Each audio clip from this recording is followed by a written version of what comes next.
So hello guys, welcome to my YouTube channel unfiltered journey. जैसा कि आप सब जानते हो कि जो आपकी थर्ड अलॉटमेंट लिस्ट है दिल्ली डीएलएड और डीपीएससी दोनों की आ चुकी है। ठीक है, अब बहुत सारे बच्चे कंफ्यूज हैं, कुछ क्वायरी जो है मेरे पास आई है। ये वीडियो उन्हीं से रिलेटेड होने वाली है। ठीक है, अगर आप इस वीडियो को लास्ट तक देखते हो तो आपकी 80 से 90% जितने भी क्वेश्चन हैं उन सबके आंसर आपको मिल जाएंगे। ठीक है, अब मेरे पास क्वायरी क्या आई है, मैंने लिख के रखी हुई है, आप सुनो।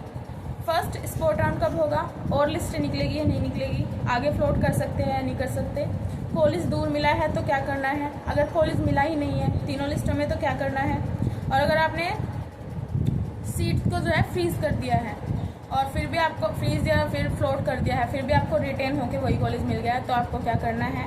एंड लास्ट, अगर आपकी रैंक बहुत ज़्यादा है और आपको कोई कॉलेज नहीं मिला है तो आपको क्या करना है। ठीक है, इन सारी ये जो क्वेश्चंस हैं इनसे रिलेटेड ये वीडियो जो है होने वाली है। तो चलो वीडियो को स्टार्ट करते हैं। फर्स्ट आपका जो क्वेश्चन था वो था स्पोर्ट राउंड को लेके।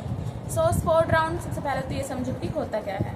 स्पोर्ट राउंड होता है जब आपकी सारी लिस्टें निकल जाती हैं, लास्ट में आपका स्पोर्ट राउंड होता है। ठीक है, स्पोर्ट राउंड में वो सारे गवर्नमेंट और प्राइवेट जितने भी कॉलेजेस हैं सब में जितनी जितनी सीट जो है खाली रह जाती है।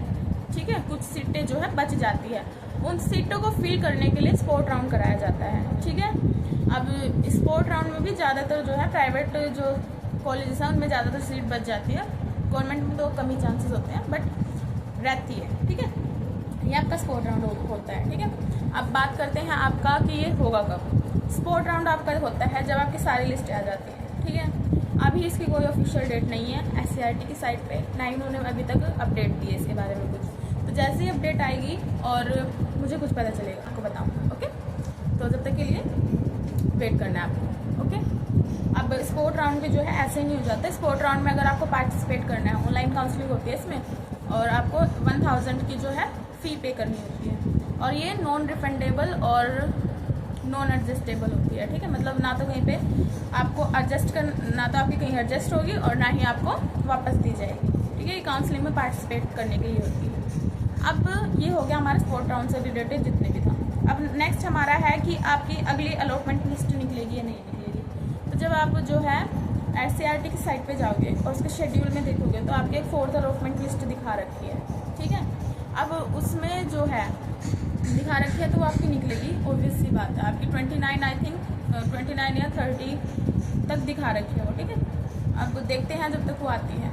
अब नेक्स्ट है कि आगे फ्लोट कर सकते हैं या नहीं कर सकते। तो ऑफिशियली तो देखो इनकी जो है 3 ही लिस्टें निकलती है। आप अगर प्रोस्पेक्टिव पढ़ोगे एससीईआरटी के, एससीईआरटी में डीएलएड और डीपीएससी दोनों भी, मैंने डीएलएड के जो है रीड करे अच्छे से, तो उसमें आपका दिखाया है कि आपकी जो है 3 लिस्टें ही ऑफिशियली आती है। ठीक है, उसी में कुछ बच्चों को जो है फ्लोट करने का ऑप्शन मिलता है, फ्रीज करने का ऑप्शन मिलता है। अभी भी आपके पास आप देखोगे जो जिनके थर्ड अलॉटमेंट लिस्ट में जो कॉलेज मिला है उसमें देखोगे तो अभी भी आपको फ्लोट और फ्रीज का जो है ऑप्शन दिख रहा होगा, तो आप अभी भी फ्लोट कर सकते हो।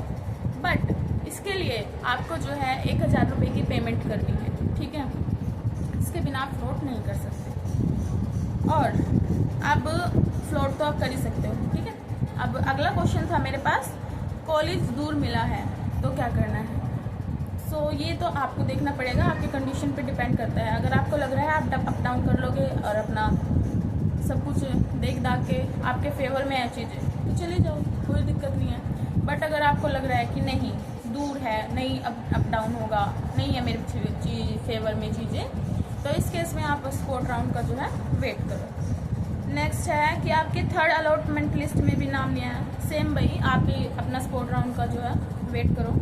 जैसे कोई अपडेट आएगी वीडियो बना दूँगी फटाफट। ठीक है, अब नेक्स्ट है कि एक बच्चे ने पूछा था कि अगर सीट जो है फ्रीज करती है, ठीक है, तो क्या मुझे रिटेन होकर से वही कॉलेज मिला है तो क्या मुझे जाना है। तो आपको नहीं जाना है। ठीक है, क्योंकि आपके सारे डॉक्यूमेंट ऑलरेडी वहाँ पे फ्रीज कर दिया आपने अपने सीट, सारे डॉक्यूमेंट आपने वेरिफिकेशन के टाइम पे दिए होंगे तो आपको जाने की ज़रूरत नहीं है। अब बात करते हैं उन बच्चों की जिन्होंने फ्लोट किया था फिर भी वही कॉलेज मिल गया रिटेन होके, तो उन बच्चों को क्या करना है। उन बच्चों को ये करना है कि जाना है दोबारा।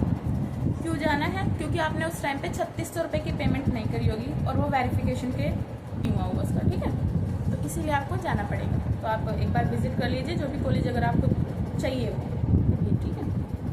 और एक लास्ट क्वेश्चन एक लास्ट क्वेश्चन था कि रैंक बहुत ज़्यादा है, क्या कोई कॉलेज मिलेगा या नहीं मिलेगा।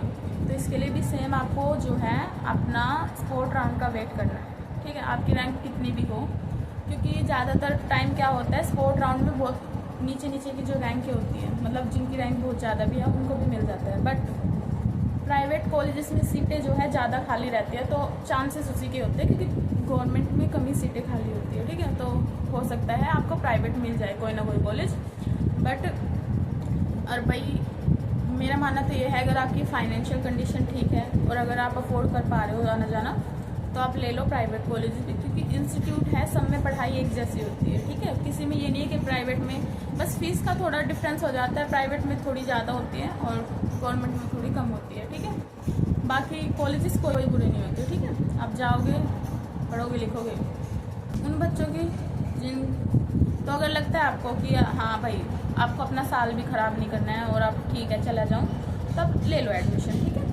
अब अगर इसके अलावा मेरे पास इतनी ही क्वायरी आई थी, और क्योंकि मैं भी एक स्टूडेंट ही हूँ तो इतनी सारी चीज़ें मुझे भी नहीं पता, ये सारे भी मैंने पढ़ के उनके प्रोस्पेक्टिव पर, अगर आपको डाउट है तो आप एक बार उनके प्रोस्पेक्टिव जो है रीड करने हैं आपको अच्छे से, ठीक है। अगर किसी भी बच्चे का भी डाउट रह गया है तो आप जाना है SCERT की साइट पे, DPSC वाले भी और DLED वाले भी, आपको प्रोस्पेक्टिव का एक वो मिलेगा ऑप्शन, उसे डाउनलोड करके आप रीड करोगे तो आपके काफ़ी सारे जो भी कन्फ्यूज़न है वो सारे दूर हो जाएंगे कि आपको करना क्या है और क्या नहीं करना है, ठीक है, क्योंकि उसमें साफ साफ लिखा हुआ है। और अगर तब भी कुछ रह गया है तो आप कमेंट सेक्शन में बताना, तो मैं बता दूँगी, क्योंकि ये सारी चीज़ें भी मैं ढूंढ ढांड के पढ़ के इनकी साइड से जो भी बताती हूँ आपको, ठीक है। तो मिलते हैं किसी अगली वीडियो में, तब तक के लिए आप लाइक शेयर और सब्सक्राइब करिए, मेरे चैनल से जुड़े रहिए उनके लिए, और प्लीज़ सब्सक्राइब, लाइक और शेयर माई चैनल, ओके। तब तक के लिए मिलते हैं किसी अगली वीडियो में, बाय बाय।